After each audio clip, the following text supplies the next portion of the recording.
শাহবাগে বৈষম্য বিরোধী ছাত্র আন্দোলনের রেজিস্ট্যান্ট উইক কর্মসূচির আজ তৃতীয় দিন চলছে। আমাদের সহকর্মী আখলাকুস সাফা এই বিষয়ে খোঁজ খবর রাখছেন। দুর্দান্ত সব উপাদানে তৈরি ঝাঁঝালো স্বাদের প্রাণ ঝালমুড়ি, এই ঝাঁজ সেই ঝাঁজ। সাফা, শাহবাগে এই মুহূর্তে শিক্ষার্থীদের কি কর্মসূচি চলছে এবং তাদের যে 4 দফা দাবি একটু বিস্তারিত করে আমাদেরকে জানাবেন। বৃষ্টি, আপনি কিছুক্ষণ আগে সার্জিস আলম এবং হাসনাত আবদুল্লাহর যে বক্তব্য, সেই বক্তব্যটি শুনছিলেন। সেই বক্তব্যকে কেন্দ্র করেই কিন্তু কিছুক্ষণ পরপর এই যে সর্বাত্মক যে অবস্থান কর্মসূচি চলছে, এই কর্মসূচিতে একই কথাগুলোই কিন্তু বলা হচ্ছে। যে বিষয়গুলো উঠে আসছে সেটি হচ্ছে, তারা বলছেন যে তারা শুধু নির্যাতকের যে বিচার সেটি তারা চান, বিষয়টা এমন না, তারা নির্যাতনেরও অবসান চান। 16 বছর ধরে যে পরিমাণ নির্যাতনের শিকার হয়েছে এমন বিষয়গুলো তারা উদ্ধৃত করছেন, উল্লেখ করছেন। মানুষের বাকস্বাধীনতা ছিল না এমনটাও উল্লেখ করছেন। যে বিচারের নামে বিভিন্ন সময় যে প্রহসন করা হয়েছে, সেই প্রহসনগুলো থেকেও দেশকে মুক্ত করে আনতে হবে এবং এটার জন্য শিক্ষার্থীরা, যারা ছাত্র সমাজের প্রতিনিধি যারা, তারা যেন সবসময় সজাগ থাকেন, এই বিষয়গুলো কিন্তু উঠে আসছে।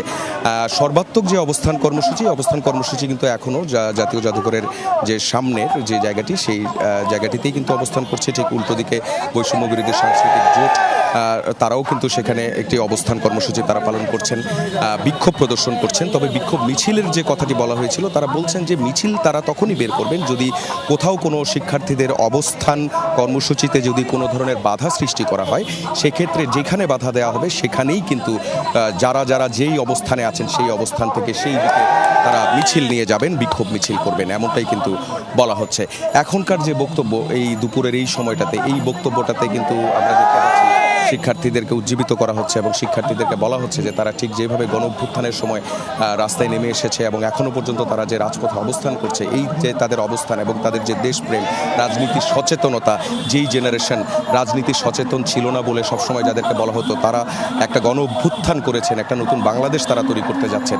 সেই বাংলাদেশে যেন শিক্ষার্থীদের যে অংশগ্রহণ, শিক্ষার্থীদের যে চিন্তা চেতনা, তাদের যে চাওয়া, এই জায়গাগুলোই যাতে বারবার যেন সামনে আসে এবং এটার জন্যই যেন তারা রাষ্ট্রের যে কোনো পর্যায়ে যেয়ে যাতে তারা কাজ করতে পারেন এবং যেখানেই বৈষম্য থাকবে সেখানেই যেন প্রতিবাদ করা হয়, এমনটাই কিন্তু বক্তব্য এখনো পর্যন্ত উঠে আসছে এই অবস্থান কর্মসূচি, সর্বাত্মক অবস্থান কর্মসূচি থেকে।